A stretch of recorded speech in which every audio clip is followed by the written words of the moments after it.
El contenido del siguiente programa es ajeno a Universidad 92.1. Los comentarios u opiniones son responsabilidad de las y los productores.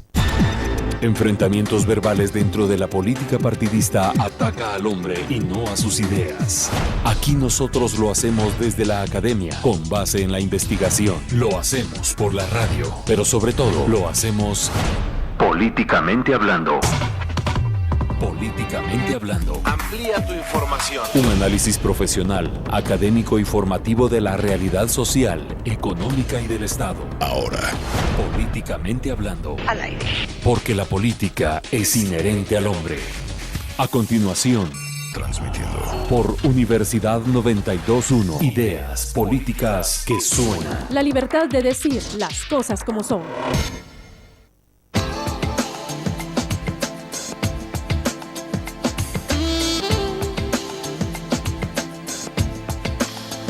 Muy buenos días, estimados amigos. Gracias por acompañarnos nuevamente en otra edición de Políticamente Hablando. Recuerda que este es un espacio de la Escuela de Ciencia Política a través del cual hacemos análisis crítico de la realidad nacional e internacional. En la coordinación general se encuentra el doctor Mario Roberto Morales, a quien me da mucho gusto saludar como todos los jueves. Buenos días, doctor. Buenos días, Carla, ¿cómo está? Bien, muy amable, gracias. Y yo, pues, Carla Roldán. Un gusto acompañarlos durante esta hora de programa de 7:30 a 8:30 am. Hoy tenemos un tema bastante importante que se ha desarrollado en el transcurso de las últimas semanas. Vamos a analizarlo ya con mayor información y desde una perspectiva crítica, y es el desarrollo de la crisis del sistema penitenciario. Para ello tenemos como invitado al licenciado Eddie Morales, quien ya nos ha acompañado anteriormente analizando temas de seguridad y justicia, y le damos la más cordial bienvenida. Buenos días, licenciado. Gracias, Carlita. Estamos aquí nuevamente al aire, compartiendo con ustedes y con el estimado doctor Mario Roberto Morales, tocayo. Entonces, aquí vamos a decir que arreglar el mundo del penitenciario un poco, o por lo menos vamos a sugerir un poquito. Así es, así que los invitamos entonces a que también hagan sus comentarios a través de las vías correspondientes. En cabina puede comunicarse al 2207-9017 y 9018. También en redes sociales, en Facebook como Políticamente Hablando y en Twitter como SP-USAC. Vamos a dar más detalles de nuestras actividades. Antes de pasar a la introducción del doctor Morales, quiero comentarles que vamos a anunciar algunas actividades en el transcurso del programa. Por ejemplo, hoy se está desarrollando una actividad que es el primer encuentro de estudiantes de ciencia política. Acá en el Paraninfo se estará desarrollando. También más tarde, a eso de las 11 de la mañana, se estará entregando el doctorado honoris causa a Robin García en el MUSAC. También a las 9 de la mañana está la lección inaugural del segundo semestre de la Escuela de Ciencia Política con el disertante Iván Velázquez de la CICIG. Vamos a darles más detalles de estas actividades en el transcurso del programa, así que ahora los dejo con la introducción del doctor Morales sobre el tema. Gracias, Carla. Bueno, voy a verter nada más algunas ideas generales porque yo no soy un experto ni mucho menos en cuestiones de penitenciarias, ¿verdad? Por eso tenemos aquí a nuestro tocayo de invitado. Pero solo quiero decir que tenemos que, al analizar la coyuntura actual, tenemos que hilar muy fino en el sentido de no quedarnos en el análisis local de Guatemala de lo que está pasando, sino relacionarlo con los movimientos globales.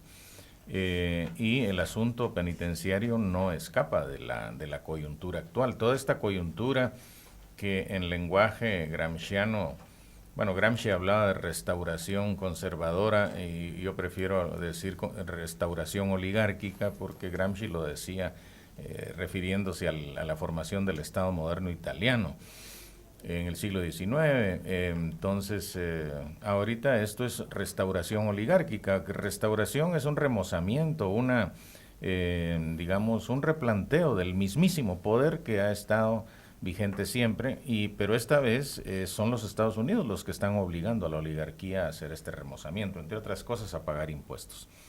Entonces así me explico yo gran parte de las manifestaciones del año pasado, todo el asunto de la CICIG, todo el asunto del MP, todo el encarcelamiento de la línea 1 y ahora de la línea 2, en fin, la famosa cooptación del Estado. Y la relación con la cuestión carcelaria, pues sobre todo nos interesó retomar este tema el día de hoy por el asesinato de Byron Lima, ¿no?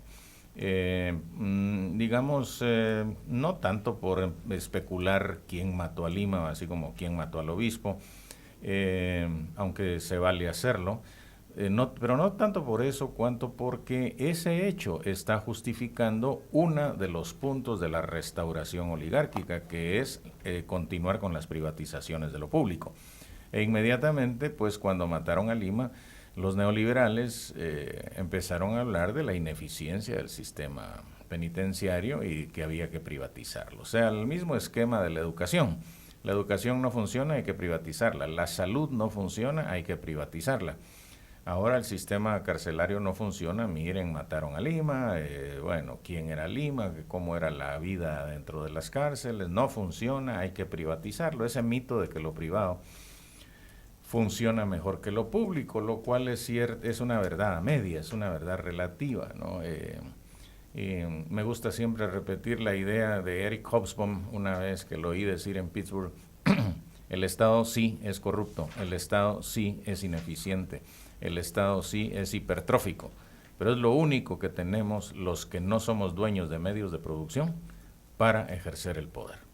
De tal manera que quienes no tenemos medios de producción no podemos darnos el lujo de empequeñecer el Estado, de privatizar lo público, de renunciar a la ambición de llegar a controlar el Estado para mejorar la calidad de vida de todos, ¿no? Entonces, aparte pues de todo lo técnico, de todo lo administrativo, de todo lo jurídico que tiene que ver con el sistema penitenciario, quise introducir esta variable porque están ocurriendo muchísimas cosas actualmente, ¿no?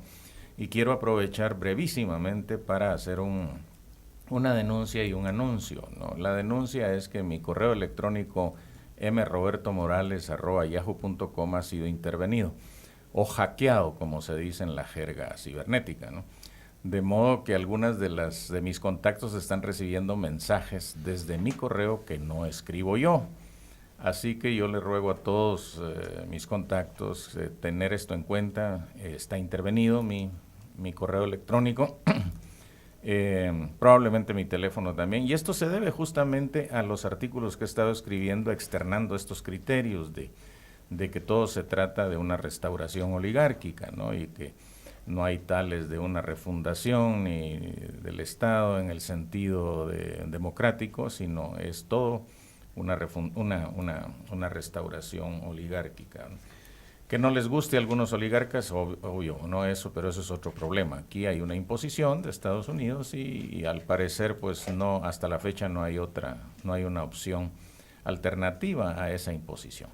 Entonces, por escribir estas cosas, pues estoy pagando las consecuencias. Conste que esta denuncia y esta notificación no implican victimización de mi parte, solo información a la gente que son mis contactos en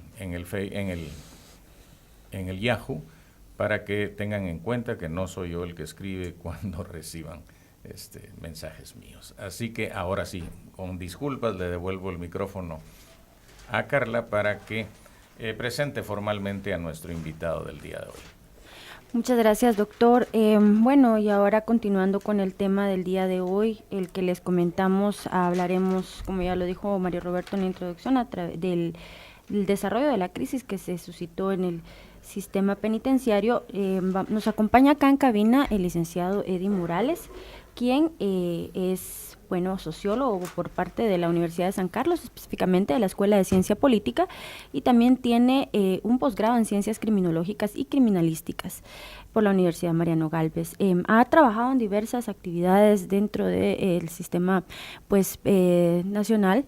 Ha sido consultor, ha sido también investigador. Sin embargo, también su experiencia como director general del sistema penitenciario en el transcurso del 2009-2012 le da un panorama más amplio sobre este tema, ¿verdad?, del sistema penitenciario. También es docente en la actualidad de la Escuela de Ciencia Política y de otras instituciones.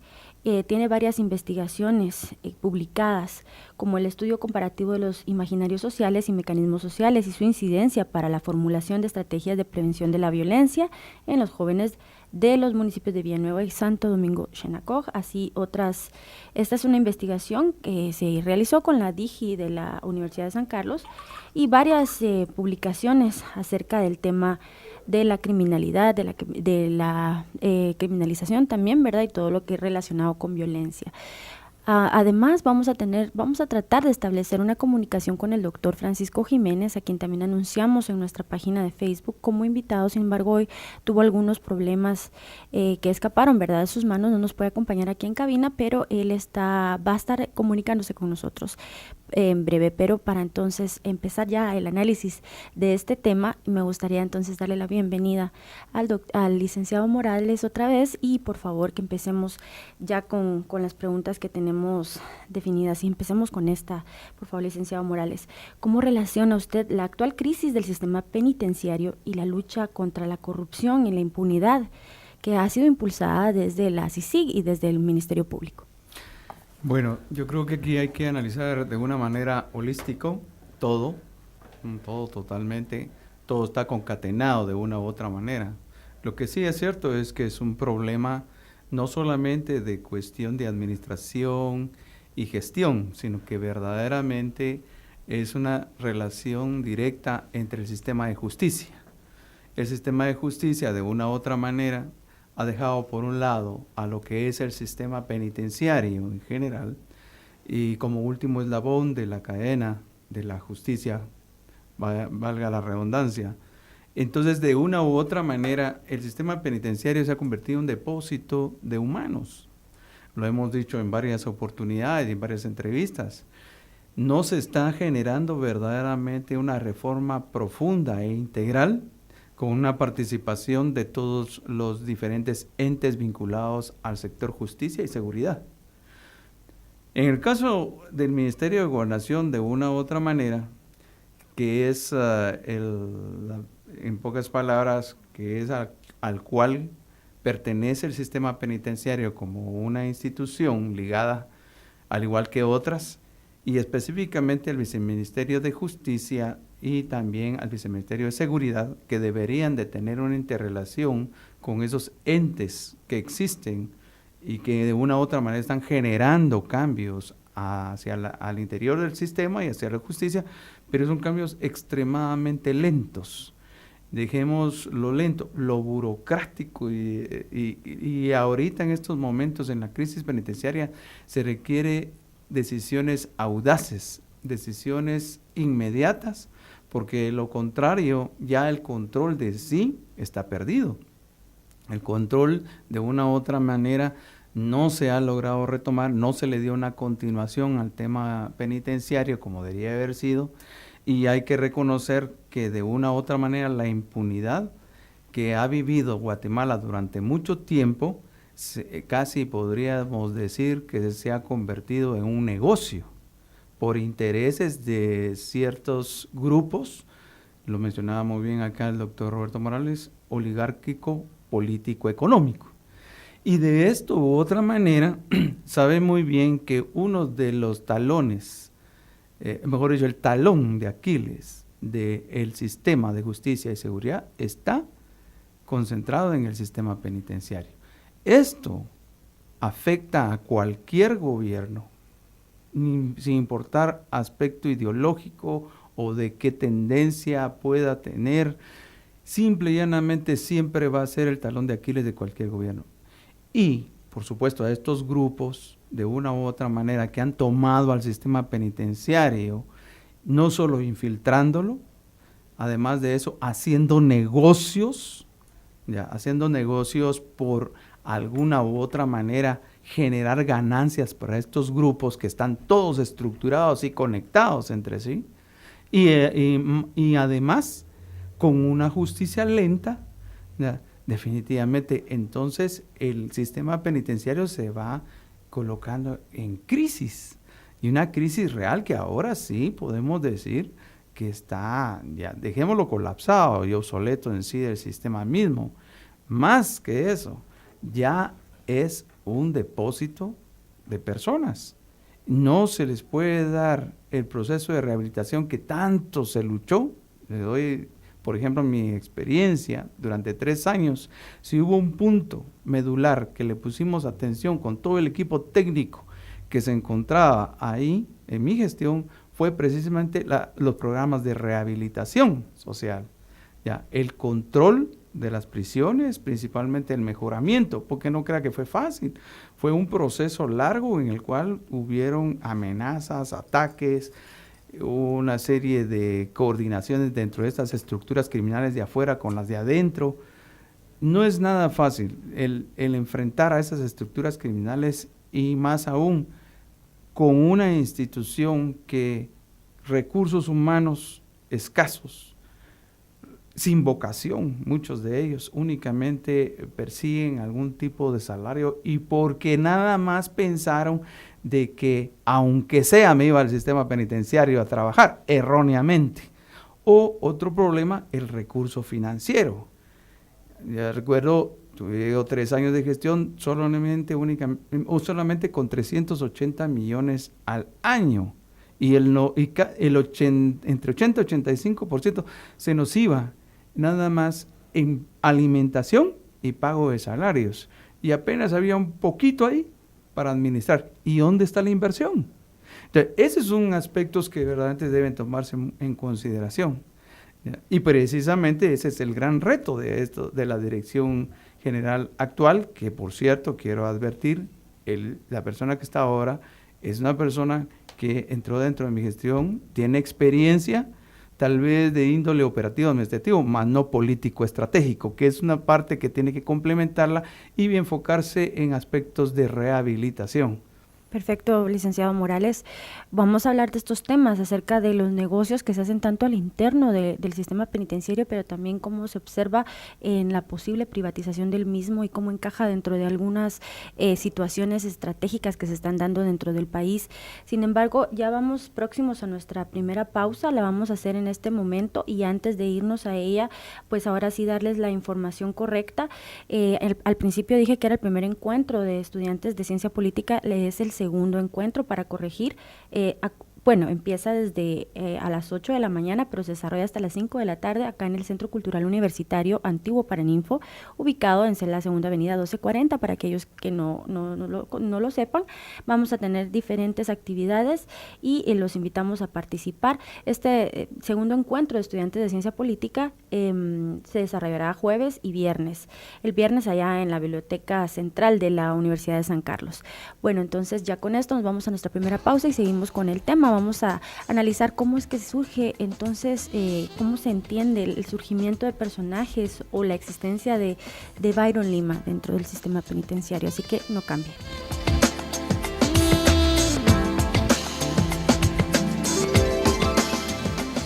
En un momento seguimos el análisis profesional, académico y formativo por la radio. Políticamente hablando.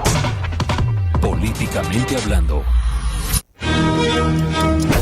60 segundos con el arte. Un tiempo atrás creí vivir la perfección. Es una estrella que brilla con luz propia. Su nombre, Gustavo Alfredo Bárcenas Azurdia, más conocido como Tabo Bárcenas. Yo trato de lo que hago ser uno de los mejores, ¿no? Porque amo la música y me encanta. He sido siempre muy hiperactivo, muy inquieto. De lo que recuerdo de mi niñez es de que siempre fui muy travieso, me andaban castigando por todo en todos los colegios que estuve. Era muy buen estudiante, eso sí me recuerdo. Y es que no pasa un momento por ti. Bueno, me empecé a interesar en la música desde muy temprana edad porque mi mamá y mi abuelo son músicos. Inconscientemente me lo inculcaron. Empecé a tocar en el coro del colegio a los 5 años. Empecé a entrar en la música fue como a los 11 años. Sé que estás cansado de pedirle al cielo una oportunidad. En el colegio 12 de octubre conocí a los de la primera banda que tuve, los de Daran. Con ellos estuve más o menos como 10 años. Tuve la oportunidad con esa banda de compartir escenario con La Ley, con Jumbo, con Rata Blanca. Fundamental fue su primer disco como solista. A este le siguió Oxígeno, publicado en el 2009. Y tomar tu mano y caminar. Tabo Bárcenas es catalogado como uno de los mejores cantautores guatemaltecos. 60 segundos con el arte. Universidad 921. Ideas que suenan.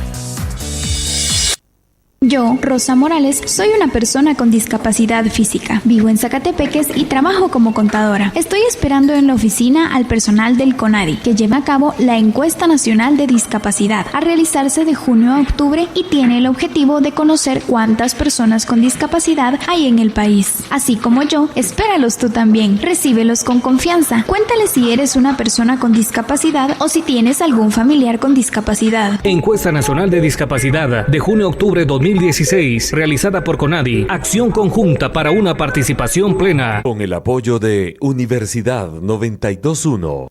Cada semana, los mejores programas de entretenimiento, información y educación.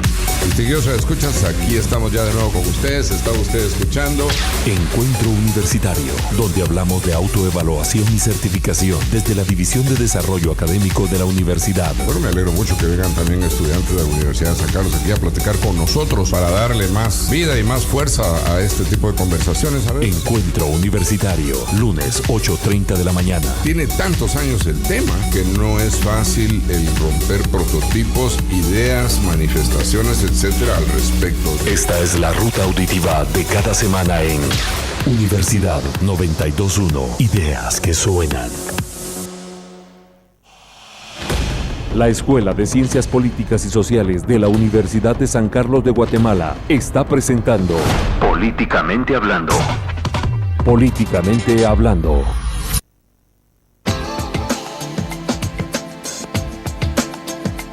Muy bien, estamos de vuelta ya con el tema del día de hoy, que es los nuevos desarrollos de la crisis del sistema penitenciario. Como invitado aquí en cabina el licenciado Eddie Morales. Bueno, al principio de este programa comenzamos analizando el tema de la relación que hay entre la actual crisis del sistema penitenciario y la lucha contra la corrupción impulsada desde la CICIG y el MP. Estábamos conversando ahora detrás de micrófonos que es una actuación correcta la que se está realizando. Sin embargo, hay otros temas que hay que analizar dentro de esta crisis. Ya usted explicaba la problemática que sufren al interno los detenidos y me gustaría entonces que ahora conversemos acerca de cómo se explica entonces el surgimiento dentro de ese marco, para no darle tanto énfasis, de un personaje como Byron Lima al interior del sistema penitenciario. Y vamos a hablar también de las hipótesis que existen acerca de su asesinato, los argumentos e hipótesis más plausibles. Bueno, yo creo que el tema de Byron Lima es bastante complejo, definitivamente complejo, profundo, y como en cualquier prisión a nivel mundial, y yo diría principalmente las latinoamericanas, existen estructuras criminales que, purgando una condena, aún desean mantener cierto estatus, ¿ya? Y se van empoderando en diferentes momentos, ¿ya? Siempre y cuando quien dirija el sistema penitenciario lo avale y lo deje que se empodere. Es aquí precisamente ahora, en el caso del señor Lima, hay que reconocer que en muchas ocasiones anteriores a mi gestión, estamos hablando de él ingresa en el 98, sucedió el caso, si no estoy mal, no me pierdo, fue más o menos en el año 2000.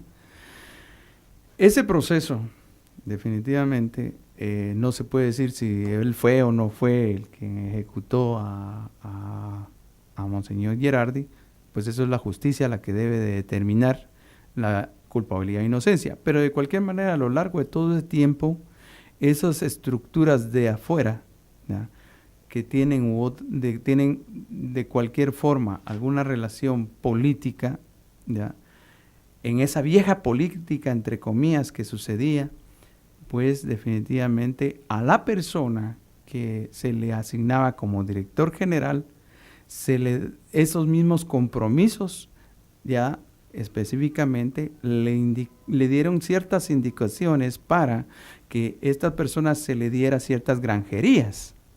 Es ahí donde se fue empoderando dentro de lo que fue el contexto del año 2000 hasta el año 2008, diría yo, que es precisamente cuando, con toda esa cantidad de empoderamiento y las cosas que habían sucedido, los amotinamientos, sucede que esa estructura mantenía esa relación no solo con estructuras criminales de afuera, vinculadas al quehacer político en algunas ocasiones, sino que también con algunos tipos de, llamémosle, pues, algún tipo de empresarios con mentalidad criminal, ya, que definitivamente generaban el financiamiento de los diferentes partidos políticos de turno.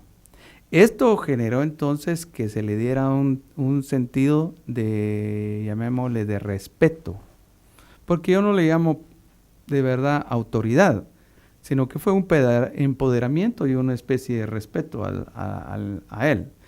Y de cualquier forma, el liderazgo de este personaje, más toda la formación militar que tiene, más aspectos llamémosle, de cierta tendencia psicópata, y más aún a ese sentido de generar represión dentro del grupo donde él se encontraba, ¿no? Generó miedo, generó temor, y de esa cuenta es que se van colocando ellos en posicionamientos diferentes y van generando sus propias estructuras. Es ahí que llegaba al extremo ahorita, que tenía hasta un grupo que lo protegían a él. El caso directamente puedo hablar de la gestión, precisamente dentro de la que me tocó a mí perseguir del 31 de julio de 2008 hasta el 24 de enero del 2012, si hubo algo que realmente se le tomó en consideración fue, no fue cuestión de respeto, sino de aislamiento. Entonces se le trató la manera al máximo de aislar en función de que no intercediera en ese empoderamiento que había tenido a lo largo de todo ese tiempo previo. Y es ahí precisamente donde el control fue ejercido directamente, no solo hacia él, sino hacia esa pequeña estructura que tenía dentro del Pavoncito. Y de esa cuenta es que se logró en muchas ocasiones romper esa incidencia que tenía previo a mi llegada, hasta darle ciertas instrucciones a los mismos directores generales. Ya, no quiero decir que todos, porque hay excepciones. Hubieron excepciones en las cuales no pudo tener incidencia. Mi caso, claro, nunca tuvo incidencia y se le tenía ese control y el aislamiento, porque de todas maneras también había un aislamiento por orden de juez. Entonces siempre cumplimos a cabalidad el aspecto legal. Ahora, el gran problema se da después al entregar la posición, ¿ya?, el 24 de enero del 2012, y entra el gobierno de Otto Pérez Molina, y precisamente, si usted se da cuenta, la mayoría de directores que transcurrieron ahí están de una u otra manera ligados, no solo a él, al extinto Byron Lima, sino que también quedaron ligados a Proceso, precisamente por esa relación que tuvieron con ellos. Y obsérvese ahí, han pasado 5 directores y si usted observa, todos están ligados a Proceso de diferente manera. ¿Por qué? Porque se dejaron adular por este tipo. ¿Ya? Y es exactamente lo que sucedió después. Terminan de que las mismas estructuras mafiosas terminan, es mi hipótesis, no estoy hablando que eso sea así, pero esas estructuras mafiosas terminan de ejecutar a este señor Byron Lima. Porque eso que me digan que haya una relación interna de grupos de poder, pues eso se tendrá que investigar, no se puede decir si sí o no, sino que debe de investigarse y los entes que están vinculados a la investigación deben rendir cuentas. Pero yo considero que hay 3 hipótesis que tienen que tomarse en consideración. La primera es esas luchas de poder interno que tuvieron en Pavón, ya podría darse el caso de acuerdo a las investigaciones que se lleguen a determinar si sí o no. La otra, que grupos mafiosos ya de afuera, vinculados con los grupos mafiosos de adentro, se encargaron y realizaron algún tipo de planificación para su ejecución. Ahora bien, ahí lanzan la tercera hipótesis. Si esto sucedió así, entonces hay una vinculación, podría haber una vinculación entre el personal penitenciario que estaba ahí, porque dejaron entrar armas, dejaron entrar diferentes, diferentes tipos de artículos para llevar a cabo la ejecución, porque fueron 14 reclusos y todos en su mayoría estaban vinculados a la protección de él, estaban dentro de esa estructura. ¿Qué le dice usted eso? Significa que aquí podía haber no solo una acción planificada, sino que también había la necesidad de quitarlo del camino al señor Byron Lima. Por supuesto, ¿quiénes? Eso es lo que tendrá que dilucidar directamente el ministro actual y con todas las instituciones que tiene a su cargo y principalmente con los entes de inteligencia y en coordinación con el Ministerio Público en la persecución penal. Entonces, aquí hay que deducir esas tres hipótesis que de una u otra manera alguna tiene que acertar. Y no está lejos de que esas mismas estructuras, si es que llegan a determinar quienes pudieron haber estado vinculados, también pudiesen estar vinculados con este grupo que está siendo procesado. Estamos hablando de los 57, o sea, la cooptación del Estado. Pudieran tener alguna relación con esas estructuras mafiosas y por alguna razón les interesaba limpiar directamente, quitar del camino a este personaje. Porque ahora bien, ¿qué es lo que va a suceder después? Que ese es exactamente el problema. Y en estos momentos están fragmentados todas estas pequeñas estructuras que de una u otra manera estuvieron vinculados con él. Entonces, ¿quién pudiese en un momento tomar ese empoderamiento nuevamente? Esa es la audacia precisamente de las unidades del sistema penitenciario de no permitir que vuelva algún tipo de estructuras como estas que resurja. Y debe inmediatamente hacer una depuración permanente en cuanto a la desestructuración de este tipo de personas que pudieran tomar algún tipo de liderazgo, porque no se puede volver a repetir esto. Así es, licenciado Morales. Vamos a esperar el desarrollo de esta investigación. Esperemos que se pueda determinar cómo fue realmente este hecho, pero este hecho abre las puertas a otro tema que nos interesa bastante y quisiéramos que usted nos explique desde su opinión cómo es que pudiera vincularse o servir este hecho del asesinato de Byron Lima hacia la legitimación de una privatización del sistema penitenciario y de verdad, ¿quién convendría esa posible privatización, verdad? Para que nos explique si realmente todavía podemos decir que se justifique la acción de que sea público todavía o se necesita realmente una privatización, porque yo creo que por ahí va el tema. Ahorita hemos estado hablando sobre la privatización del ICS, pero próximamente creo que también se va a hablar de ese tema y ya se están señalando algunas alertas. Vamos a hablar de estos temas y después vamos a dar un poco de información sobre las actividades que les comentaba. Bien, yo creo que aquí hay un asunto importante.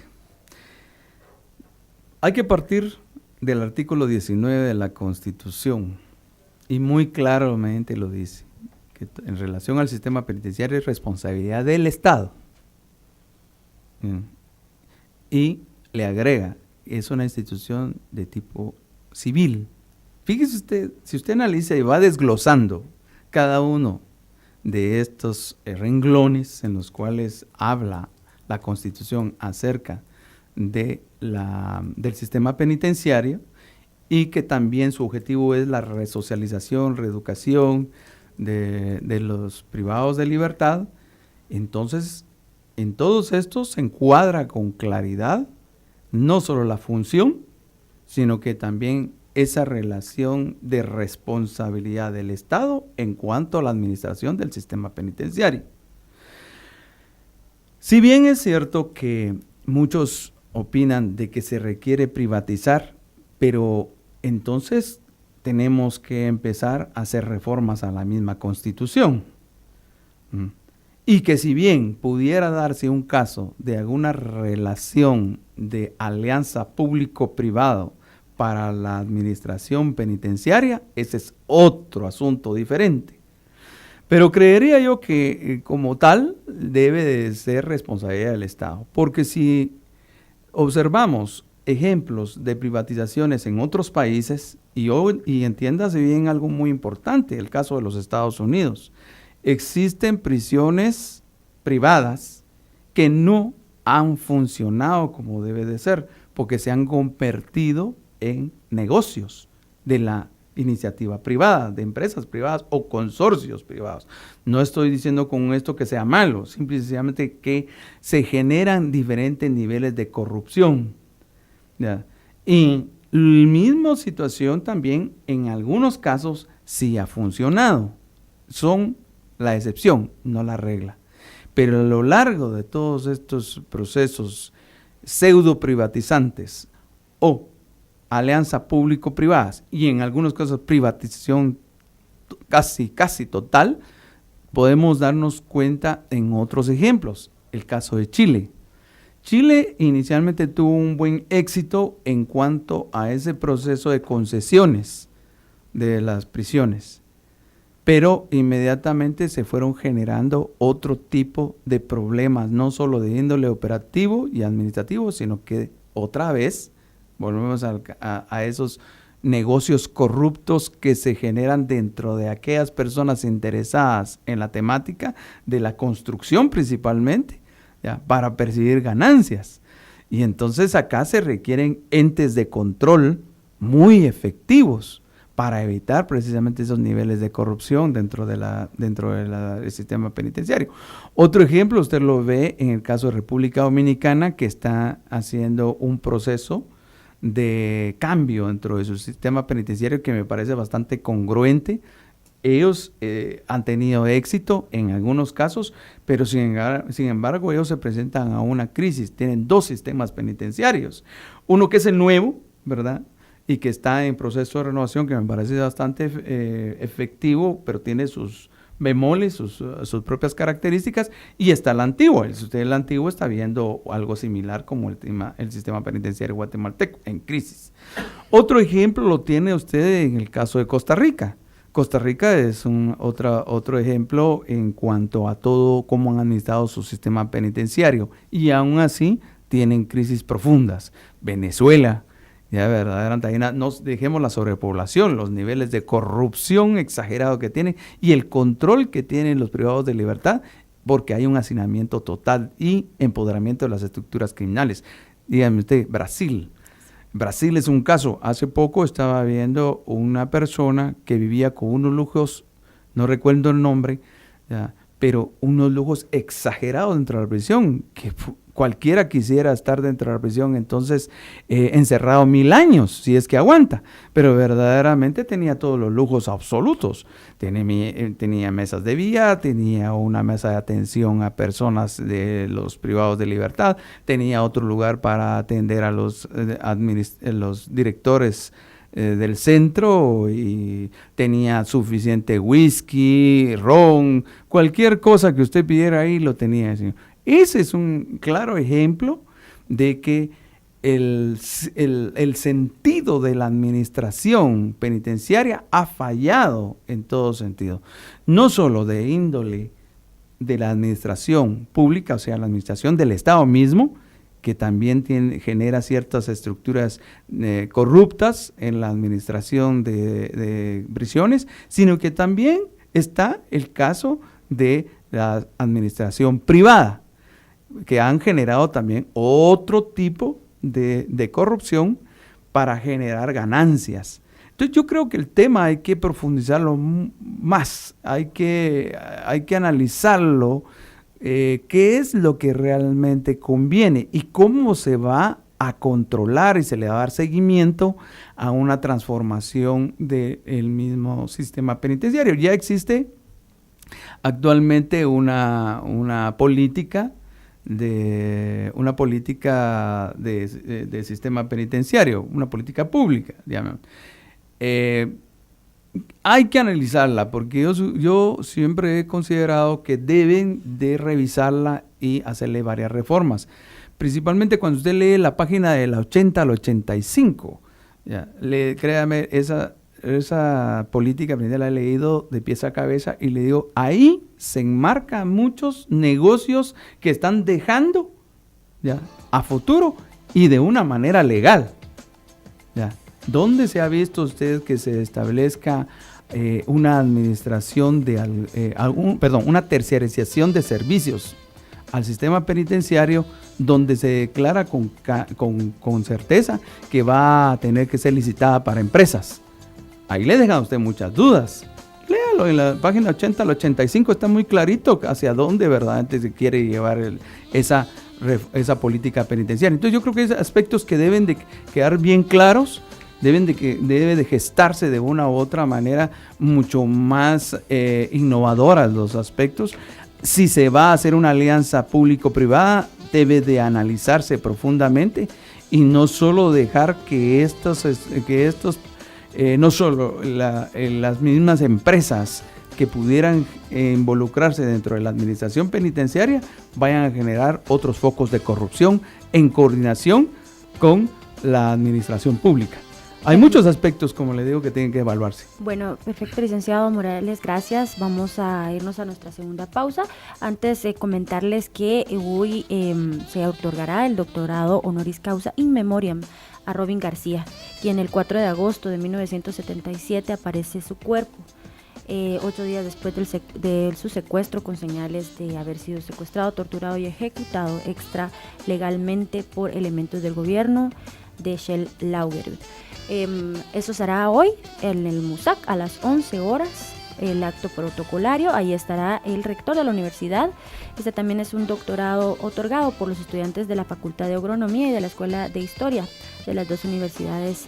Bueno, realmente no otorgado por ellos, pero sí promovido, ¿verdad? Por estas dos facultades dentro de la Universidad de San Carlos. Así que lo invitamos a este acto y ya regresamos con el final de este tema. Vamos a seguir analizando y posiblemente vamos a establecer comunicación con nuestro invitado que no pudo asistir hoy, el doctor Francisco Jiménez.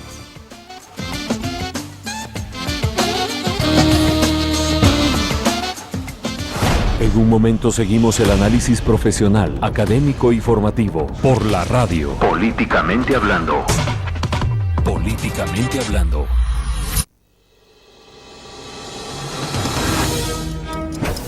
...60 segundos con el arte. Escribió más de 32 obras, la mayoría enfocadas en el teatro. Su hijo, Mario Augusto Galich, lo recuerda como un hombre sociable. Él era un hombre simpático, alegre, de muy buen humor. Le gustaba contar chistes. A Manuel Galich lo caracterizaba su elocuencia. Para que los pasos no me lloren, para que las palabras no me sangren, canto. Para tu rostro fronterizo. Su libro Del pánico al ataque narra la historia de cómo se gestó el movimiento revolucionario del 44. En el campo de la política, Galich ocupó cargos importantes. Fue funcionario público. Después del triunfo de la revolución, él quedó como diputado por Escuintla y como miembro de la constituyente que elaboró la Constitución de 1945. Y luego le tocó ponerle la banda presidencial al presidente electo, el doctor Juan José Arévalo. Y luego fue su primer ministro de Educación Pública por más de 2 años. Fue un hombre moral y cívicamente íntegro, en todo sentido. Como ciudadano, cumplió con su deber. Como funcionario, su interés fue servirle al país. Y moralmente, porque fue un hombre honesto. Manuel Galich, el verbo de la revolución. 60 segundos con el arte. Universidad 921. Ideas que suenan. Para ingresar a la Facultad de Ingeniería se necesita una llave. Pero para entrar a la Facultad de Ingeniería a estudiar el curso Preu-Matemática, que se impartirá en junio. Inscripciones 23 al 31 de mayo. Inicio 1 de junio. Duración 1 mes. Horario de 9 a 11 y de 15 a 17 horas. Costo 200 quetzales. Procedimiento: recoger boleta de pago en oficina 217, edificio T3. Pagar en el banco. Sacar copia de boleta de pago. Presentar documento de identificación con fotografía en oficina 217. Para finalizar proceso de inscripción y asignarse sección. Además del curso Preu-Matemática, asignarse prueba específica de computación. Más información en saesap.ingenieria.usac.edu.gt. ¿Sabe usted de la reforma universitaria? Conoce la metodología a seguir, aprobada por el Consejo Superior Universitario. Entérese de los principios académicos, fundamentos filosóficos y epistemológicos, así como de la fase preparatoria, precongreso, congreso y poscongreso. Obtenga información en Oficina de Reforma Universitaria, segundo nivel, edificio DIGA, Ciudad Universitaria, zona 12. Coordinadora General de Claustros y Asociaciones Docentes, COCDECA USA. ¡Y aquí está tu son, Chabela! Todos somos practicantes. Cada semana, los mejores programas de entretenimiento, información y educación. Este es su programa Salud y Sociedad, programa en el cual el tema central es la salud integral. Salud y Sociedad, donde el remedio saludable entra por el oído. Hoy día, desafortunadamente, primero, los diagnósticos no los hacen ni los médicos, sino los hacen los aparatos. Salud y Sociedad, lunes a viernes, 9:30 de la mañana. Escúchenos todos los días. Esta es la ruta auditiva de cada semana en Universidad 92.1. Ideas que suenan. La Escuela de Ciencias Políticas y Sociales de la Universidad de San Carlos de Guatemala está presentando Políticamente Hablando. Políticamente Hablando.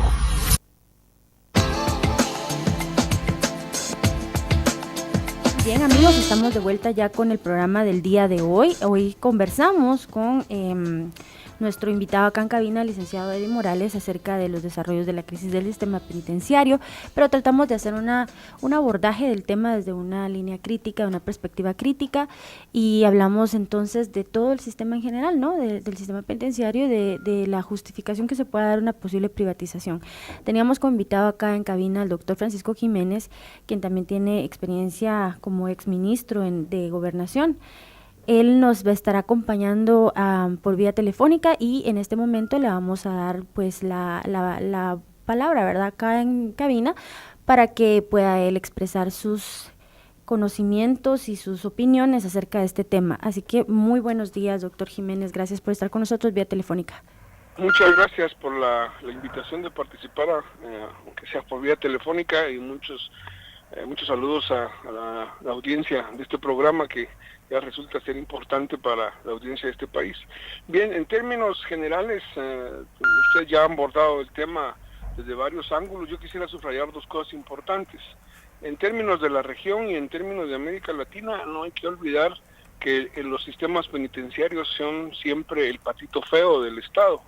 Y son siempre el patito feo porque seguimos manteniendo esa perspectiva que se desarrolló en Occidente, precisamente de resolver el problema de la criminalidad, no desde la perspectiva de la rehabilitación, sino que precisamente del castigo, y ver solo el castigo como el elemento fundamental de los sistemas penitenciarios. Este es el resultado de las crisis que tenemos en América Latina, donde el Estado prácticamente abandona a sus ciudadanos que han cometido un crimen y se les aísla totalmente. Esto es importante señalarlo porque es lo que nos hace como Estado y como sociedad no afrontar los problemas que el sistema penitenciario tiene, afrontarlos de una manera directa. Y suceden las cosas como la que sucedió con el caso del señor Byron Lima, que obviamente es siempre doloroso la pérdida de una vida, pero también hay que recordar que las dinámicas que él desarrolló en el propio sistema penitenciario le valieron para tener también enemigos en todas partes. Esto, digamos, nos da pauta también, obviamente, por el perfil del señor Lima, de una serie de hipótesis posibles de su muerte. Y ustedes ya ahondaron en ese tema. Quizá yo quisiera concentrarme un poco sobre perspectivas posibles, si no de solución, al menos de abordaje. Creo que lo que está haciendo ahora el Estado de una actitud mucho más enfática sobre los temas disciplinarios es una buena salida, pero no es la única salida. El tema de las requisas, el tema de controlar más al guardia penitenciario es importante para poner en marcha la disciplina, pero no va a ser la única manera de afrontar el tema. Tenemos ya una política planteada sobre el tema del sistema penitenciario. Yo creo que hay que revisarla. También hay que hacer una revisión de la ley que nos permita priorizar y avanzar en el espíritu de la ley, pero también siendo prácticos. En ese sentido se ha hablado del tema de privatización, y sobre esto quisiera señalar un punto que es importante. En sentido estricto no podemos hablar de privatización, porque la privatización, por ejemplo, cuando se hablaba en antaño en nuestro país de la privatización de las empresas del Estado, era que una gestión económica que tenía el Estado se le otorga al privado y el privado la maneja en términos de libre mercado, entiéndase la energía eléctrica, entiéndase la telefonía. En temas de seguridad esto no es posible, el Estado no puede, digamos, desvincularse de la responsabilidad que constitucionalmente demanda y en cualquier parte del mundo es así. Entonces, si vamos a introducir el tema del privado, hay que hablar de concesión, como sucede con el tema de las empresas privadas dedicadas a los servicios de seguridad. Es decir, el Estado, por las razones que sean, otorga al privado el manejo de ciertos aspectos de sus obligaciones.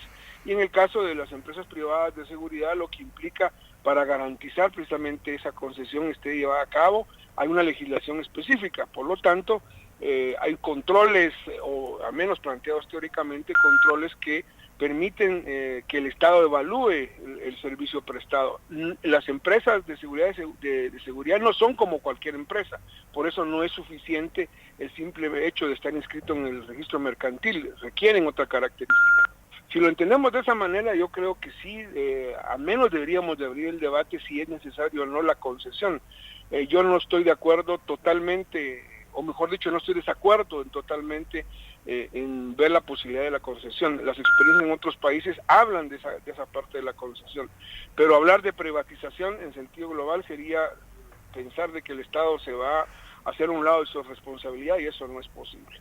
En ese sentido, yo solo quisiera terminar esta pequeña intervención señalando de que los retos más importantes del sistema son también inversión en el recurso humano, porque si no invertimos en el recurso humano, los niveles de corrupción se van a mantener siempre a niveles altos. Bien, perfecto. Muchísimas gracias, doctor Jiménez, por esa intervención, por habernos atendido. Esperamos entonces pues tenerlo pronto también en cabina analizando el tema en un segundo programa, o bueno, desde esta perspectiva que usted nos comenta. El doctor Jiménez también es profesor, ¿verdad? Catedrático de la Maestría de Análisis Estratégico, Seguridad y Geopolítica, que se desarrolla en la Escuela de Ciencia Política de la Universidad de San Carlos. Bien, ahora continuamos ya con la parte final de nuestro programa. Bueno, licenciado Morales, creo que es nada más antes de llegar a las reflexiones finales y que ya tenemos un minuto, brevemente me gustaría que usted nos explicara cómo encaja toda esta problemática dentro del plan de la Alianza para la Prosperidad. ¿Habrá alguna posibilidad? Y también concluyamos con estas reflexiones suyas, pero antes de ello, y como ya vamos corriendo, les quiero comentar también que hoy estará el comisionado de la CICIG, Iván Velázquez, en la Escuela de Ciencia Política a partir de las 9 horas en el Salón Jorge Romero y Meri. Los esperamos también, ahí disertará y también habrá espacio para preguntas y respuestas, así que los invitamos cordialmente a la inauguración, a la lección inaugural del segundo semestre. Por favor, licenciado Morales. Bueno, yo creo que acá el plan para la prosperidad hay que tomar en consideración que de una u otra manera tiene incidencia principalmente en lo que se refiere al fortalecimiento del Estado y sus instituciones, y no hay que dejar por un lado el tema de justicia y seguridad, que de cualquier forma está vinculado. Es claro el interés que tiene en este caso dentro de un contexto geopolítico y geoestratégico, en este caso el gobierno de los Estados Unidos en cuanto a la región denominada por ellos el Triángulo Norte, que quieren de una u otra manera que se generen mayores oportunidades, mayores controles, mayor efectividad en cuanto a la administración del Estado mismo. Definitivamente el sistema penitenciario encaja dentro de esas reformas y dentro de ese proceso de cambio, y que espero que de una u otra manera vaya a tener algún grado de efectividad, y que sea a corto, mediano y largo plazo, en función de toda esa transformación que requiere el mismo sistema penitenciario. Al mismo tiempo va a fortalecer al Ministerio Público, y en igual forma va a haber una relación directa entre lo que es la CICIG. Creería yo que de acuerdo a los lineamientos que vienen van a tratar la manera de mantenerse un mayor tiempo aquí hasta que el Estado de Guatemala tenga ese empoderamiento y esa función con todas sus instituciones ¿ya? En fortalecer el Estado de Derecho mismo. Porque hay que reconocerlo, aquí las estructuras, las famosas SIACs, siguen trabajando, sí, están a la expectativa precisamente de en qué momento ya el gobierno de turno falle para que estos vuelvan de una u otra manera a estructurarse, que ya están volviéndose a estructurar porque tiene cierto grado de mutación y nuevamente infiltrarse dentro de las instituciones del Estado. En ese sentido, hay que reconocer que nos espera unos grandes cambios que de una u otra manera vamos a tener que aceptarlo y ser unos buenos aliados estratégicos en todo sentido.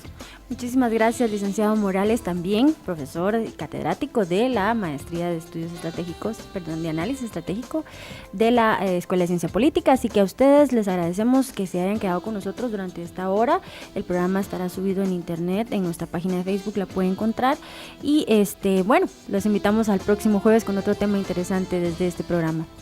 Saludos y buen jueves.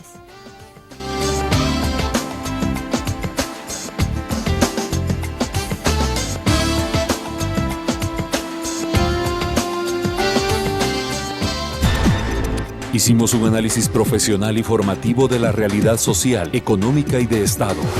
Desde la academia, con base en la investigación. Y lo hicimos por la radio. Políticamente hablando. Políticamente hablando. Porque la política es inherente al hombre. Los esperamos la próxima semana, solo por Universidad 92.1. Ideas políticas que suenan. El contenido del programa anterior es ajeno a Universidad 92.1. Los comentarios u opiniones son responsabilidad de las y los productores.